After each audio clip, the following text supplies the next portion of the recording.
We want to emphasize that the Children's Television Workshop is an experiment. Research is woven into the total fabric of the show.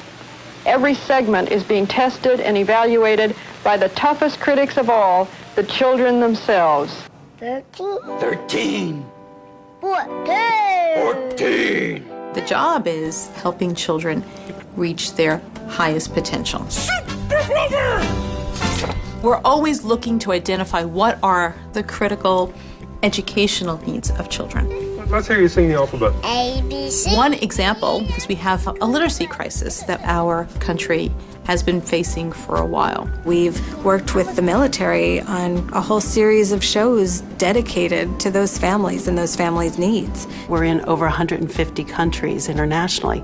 Programs focus on girls' education, specific health initiatives to mutual respect and understanding. The needs of children are constantly changing. The show is always evolving. That's one of the main reasons why we're still around 40 some odd years later. Today, we are launching the Educate to Innovate campaign, a nationwide effort to help reach the goal this administration has set, moving to the top in science and math education in the next decade. I remember reading the Times and going, we have to teach this. I mean, we're so far behind. Sesame Street has a new mission this season to help American children catch up with the rest of the world in math and science. One of the first things that we do in an initiative is bring a bunch of experts around the table and really hear from them how to best address this issue with children. If they learn a very simple cognitive skill set that we've been talking about, they gain a measure of control. When we enter a country internationally, what's really key to our success is that we're working with local partners. Once we get informed by these content advisors, we revise the curriculum and then we start creating content. Now, with our STEM curriculum, we know that children learn through failures. STEM is science, technology, engineering, and math, all sort of in one discipline. Well, like, okay, this is a subject we don't know about. Like, how are we supposed to teach it to a 3-year-old? I know my letter Q. That's easy. But it's problem solving is what we found out. I just had my hair done, and now I can't get down from here.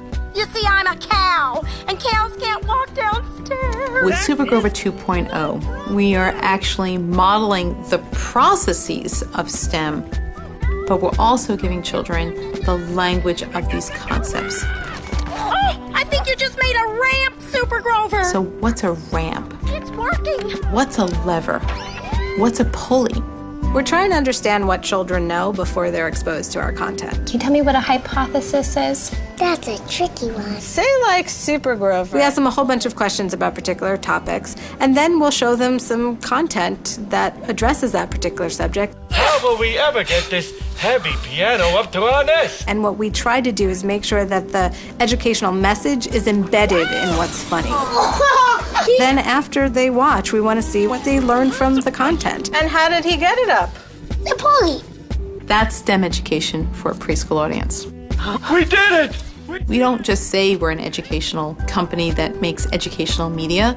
We prove it. There are more studies on Sesame Street than any other television show. And for the 40-plus years that we've been around, lots of academic researchers have been focusing on what we're doing here. But we don't rest on those laurels. We make sure that with each new initiative that we're delivering on what we're promising. We know in our hearts that that's working, but it's also really nice to have evidence from the academic community that's really showing an effect.